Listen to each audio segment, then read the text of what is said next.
wabarakatuh.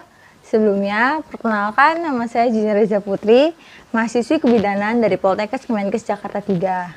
Saya ingin berterima kasih kepada kalian yang sudah menyempatkan waktunya untuk menonton video penyuluhan saya kali ini. Saat ini, saya mendapatkan tugas untuk melakukan penyuluhan kepada para ibu dan balitanya dengan judul Pola Gizi Balita di Era New Normal. Mengapa saya memilih topik ini untuk dijadikan penyuluhan? Karena untuk memberitahu orang tua bagaimana cara mencukupi kebutuhan gizi anaknya pada era saat ini dan bagaimana cara orang tua menghadapi tantangan-tantangan yang ada pada era saat ini serta diberikan solusi-solusinya. Untuk itu, tonton terus ya videonya. Assalamualaikum warahmatullahi wabarakatuh. Waalaikumsalam warahmatullahi wabarakatuh. Perkenalkan, nama saya Junior Reza Putri, mahasiswi dari kebidanan dari Poltekkes Kemenkes Jakarta 3. Tujuan saya di sini ingin memberikan sedikit materi penyuluhan tentang pola gizi balita di era new normal. Sebelum kita membahas tentang pola gizi, kita harus tahu pengertian dari anak balita itu sendiri. Jadi, anak balita adalah anak yang berusia di bawah 5 tahun. Periode ini merupakan masa penting dalam tumbuh kembang anak, karena pada masa ini akan mempengaruhi dan menentukan perkembangan anak selanjutnya. Untuk itu diperlukannya pemenuhan gizi yang seimbang dan cukup agar tumbuh kembang balita berlangsung dengan baik. Nah, sebelum kita membahas tentang pola gizinya, alangkah lebih baiknya kita membahas tentang parameter perkembangan balita.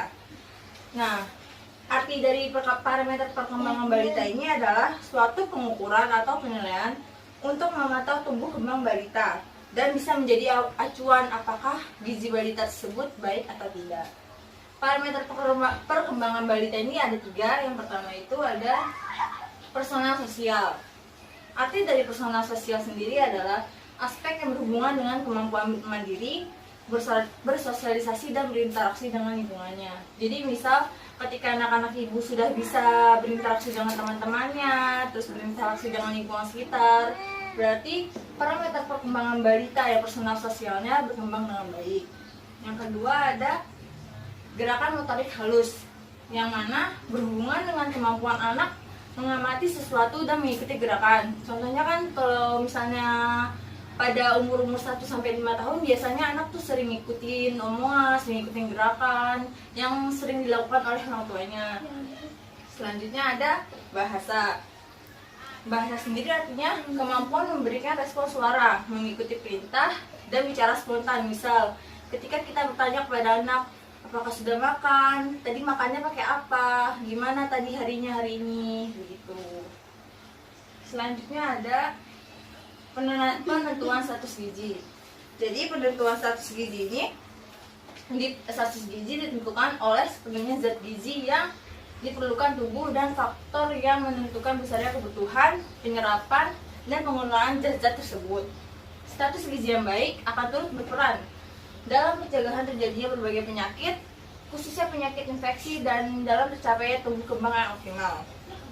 Nah, penentuan status gizi ini merupakan suatu upaya yang dilakukan untuk meningkatkan derajat kesehatan para balita. Selanjutnya ada pemeliharaan status gizi. Pemeliharaan status gizi ini dibagi menjadi 4. Yang pertama itu dimulai sejak dalam kandungan. Ibu hamil dengan gizi yang baik diharapkan akan melahirkan bayi dengan status gizi yang baik pula. Yang kedua ada ASI eksklusif sampai usia 6 bulan. Nah, ASI eksklusif sampai 6 bulan ini mempunyai banyak manfaat, yaitu melindungi bayi dari infeksi kuman, menyediakan nutrisi yang lengkap, jaminan asupan higienis dan aman, mencegah diare dan malnutrisi, dan memperkuat ikatan antara ibu dan anak. Yang ketiga adalah pemberian makanan pendamping ASI atau empasi. Nah, manfaatnya dari empasi ini sendiri adalah mencegah bayi sembelit karena kekurangan serat, mengurangi kemungkinan bayi obesitas, menjaga sistem imun tubuh bayi, mampu menyempurnakan susunan dan kinerja sistem saraf, serta mengurangi resiko iritasi terhadap pencernaan. Dan yang terakhir ada memperpanjang masa menyusui atau prolog lactation. bayi yang menyusui akan mengalami penurunan resiko terhadap penyakit dan kematian. Semakin lama bayi mengonsumsi ASI, semakin kecil ia terkena penyakit yang disebabkan oleh infeksi, seperti infeksi telinga dan infeksi saluran pernapasan. Selanjutnya ada penelitian status gizi. Penelitian status gizi ini dibagi menjadi dua. Yang pertama langsung dan yang tidak langsung. Saya akan jelaskan yang langsung dulu. Yang langsung ini secara umum antropometri artinya ukuran tubuh manusia.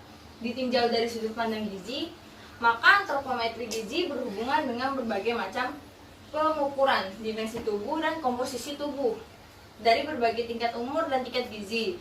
Nah, dari yang penelitian status gizi langsung ini terdiri dari antropometri, klinis, biofisik, dan biokimia.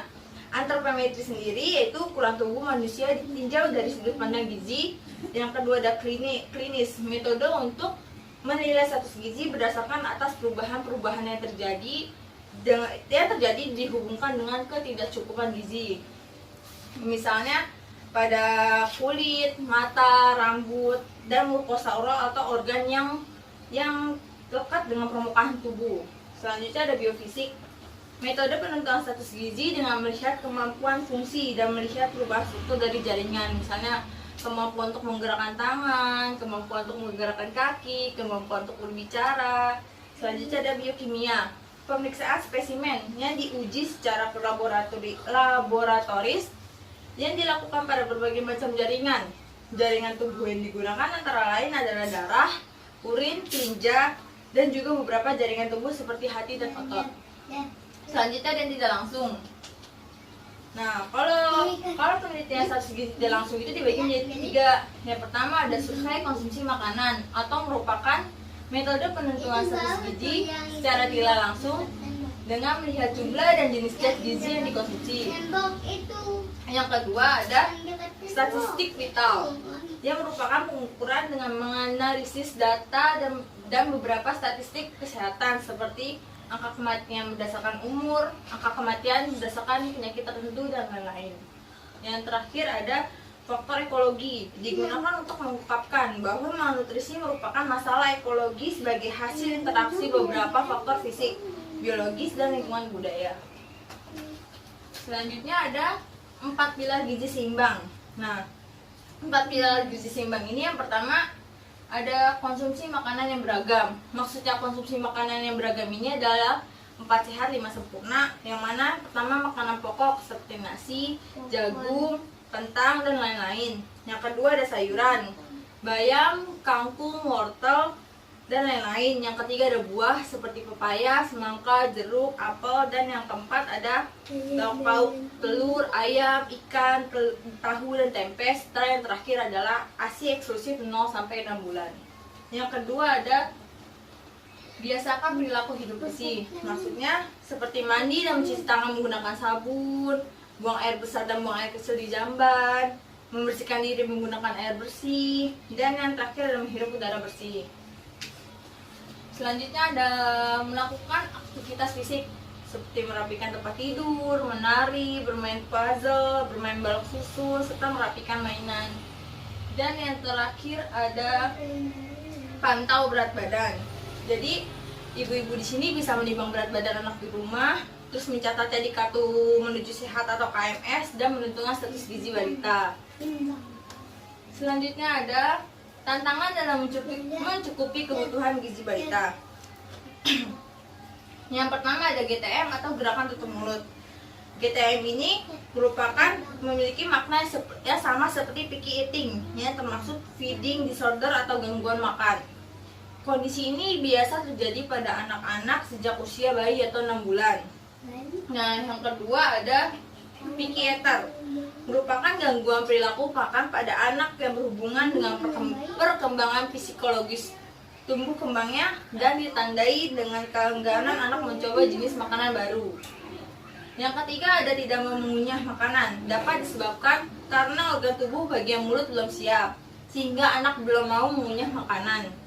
Apabila organ tubuh bagian mulut belum siap, sebaiknya organ tubuh bagian mulut anak dipersiapkan terlebih dahulu.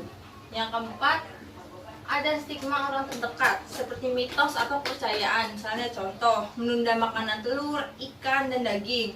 Karbohidrat, protein, sayuran, dan buah-buahan dapat diberikan sejak 6 bulan. Penundaan pemberian ikan dan telur sampai 1 tahun tidak akan berguna untuk mencegah alergi. Yang keempat ada merasa repot. Merasa repot, terkadang ada beberapa orang tua yang merasa repot untuk menyiapkan makanan bagi anaknya, ditambah jika orang tua tersebut bekerja. Yang terakhir ada stok makanan terbatas.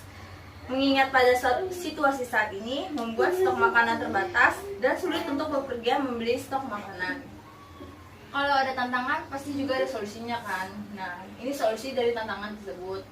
Yang pertama ada ringankan suasana hati ibu. Suasana hati ibu yang ringan akan menular kepada anak dan suasana makan pun akan menjadi menyenangkan. Yang kedua, ada buat stok makanan sehat kesukaan anak. Akan memudahkan orang tua dalam menyiapkan makanan anak. Yang ketiga ada membuat sajian makanan yang menarik. Bisa membuat makanan berbentuk lucu dan warna yang menarik. Yang keempat ada sembunyikan sayur dan buah. Jika anak tidak suka dengan sayur dan buah, kita bisa menyembunyikannya di dalam makanan. Yang kelima ada memaksimalkan pemanfaatan makanan yang ada. Telur dan tempe bisa menjadi pilihan untuk makanan berdaya beli dan serat kandungan gizi. Dan yang keenam, yang terakhir adalah berbicara dari hati ke hati tentang manfaat makanan yang bergizi. Nah, di sini saya mempunyai contoh video 7 langkah cuci tangan. Kita simak dulu videonya ya, bareng-bareng ya. Udah pada cuci tangan belum? Pause dulu ya videonya. Yuk cuci tangan. Cuci tangan. Diikutin nanti ya cuci tangannya gerakannya. Sini, makasih depannya depan. Sini, sini. Sabun. Yuk, ikatun. Ntar diikutin ya. Yuk, kita lanjut videonya. Nontonnya di rumah aja ya. Nontonnya di rumah aja ya. Jangan kemana-mana. Jangan kemana-mana ya. Yuk, jaga kesehatan. Ayo, ayo, ayo, ayo, ayo. Ikutin ya.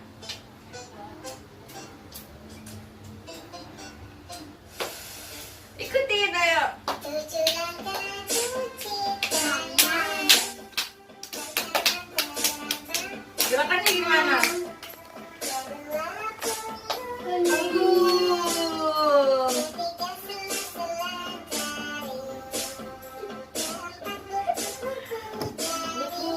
Gimana?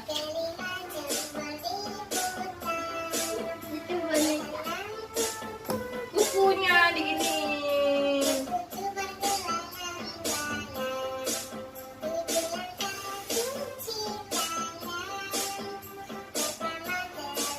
Gimana telapak tangannya?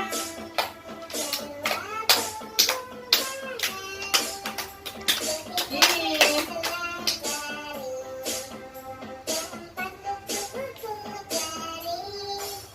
Jempolnya.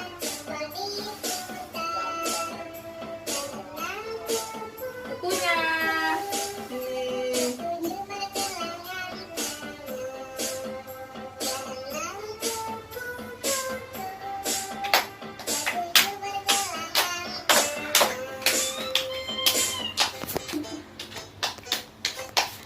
Seru banget.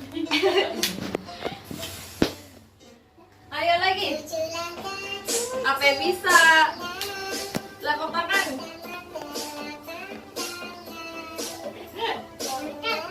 Punggung. Punggungnya. No. Ini sela-sela jari.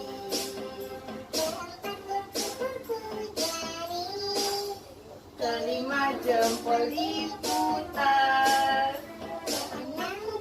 Kuku. Pergelangan.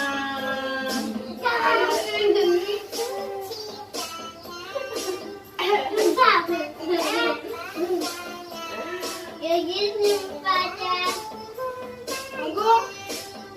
Ketiga sela-sela. Kuku buat gini ke tangannya gini. kelima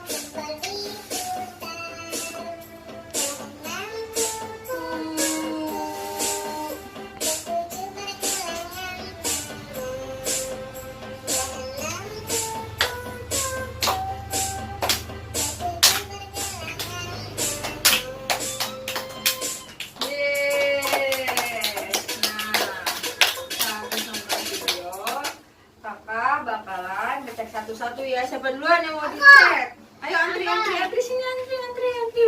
Baris ke belakang. Antri ya. Abang mulai dari ini.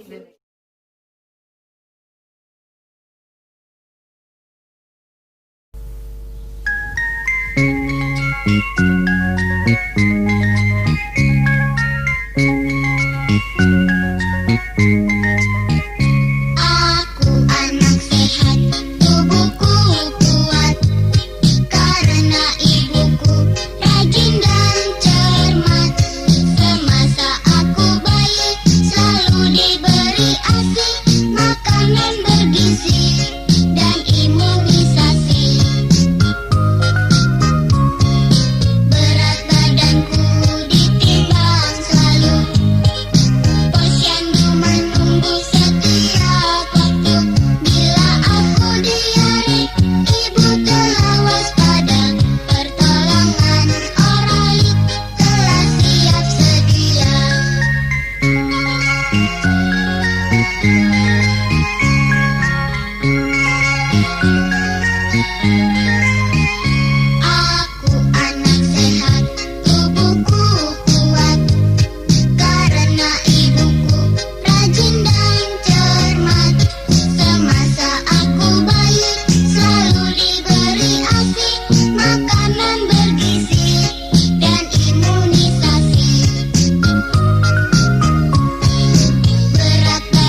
Aku anak sehat, tubuhku kuat, karena ibuku rajin dan cermat. Semasa aku bayi, selalu diberi ASI, makanan bergizi dan imunisasi. Berat badanku ditimbang selalu, posyandu menunggu setiap waktu. Bila aku diare, ibu telah waspada, pertolongan oralit telah siap sedia.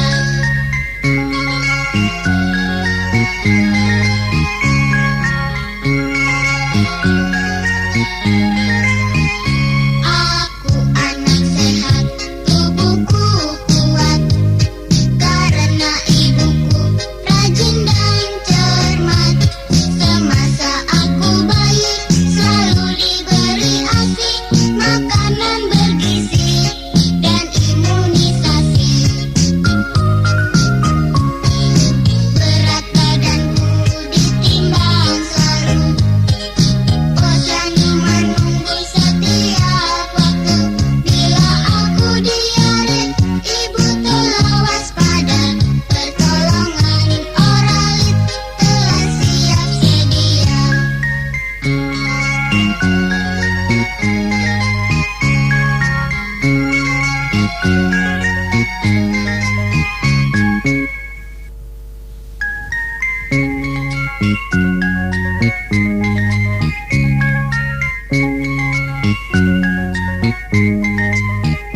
Aku anak sehat, tubuhku kuat, karena ibuku rajin dan cermat.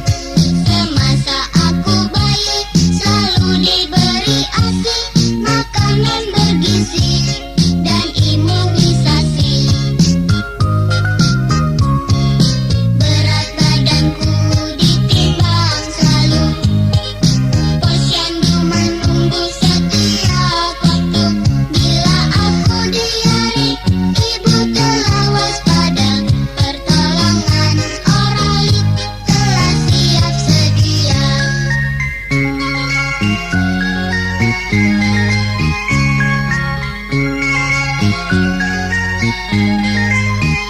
Aku anak sehat, tubuhku kuat, karena ibuku rajin dan cermat.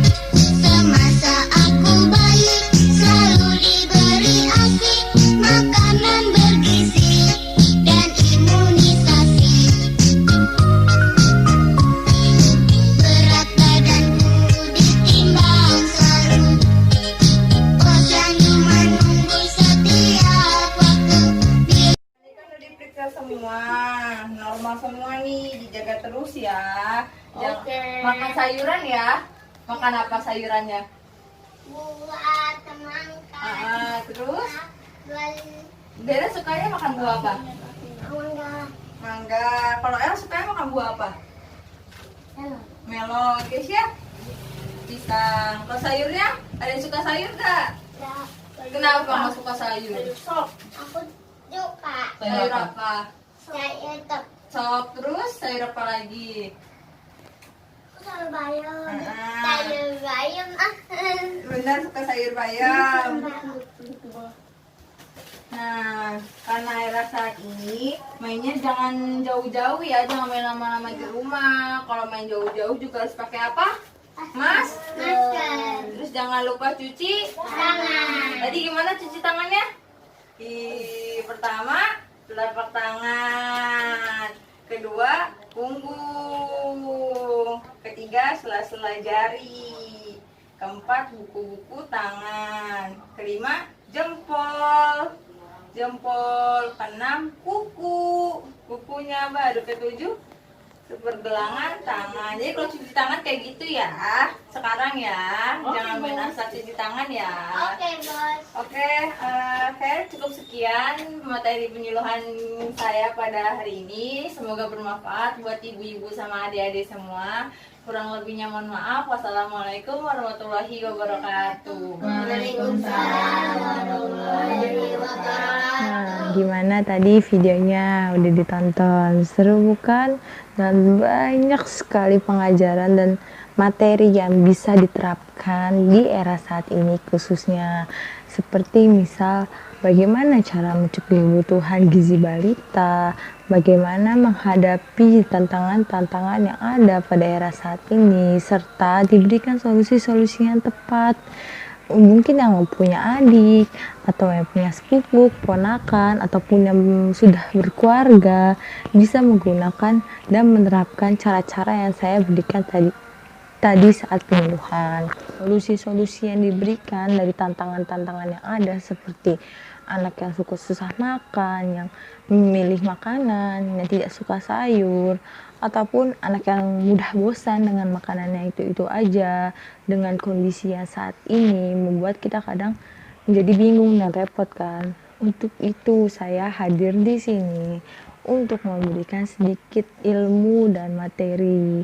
Dan jangan lupakan ya 4 pilar gizi seimbangnya. Yang pertama tadi ada makanan beragam, 4 sehat 5 sempurna, yang nasi, buah-buahan, sayuran, lauk pauk, dan jangan lupa ASI eksklusif 0 sampai 6 bulan. Dan kedua, biasakan hidup bersih seperti mencuci tangan menggunakan sabun, mandi dengan air bersih, buang air kecil dan buang air besar di jamban, dan yang lain-lain.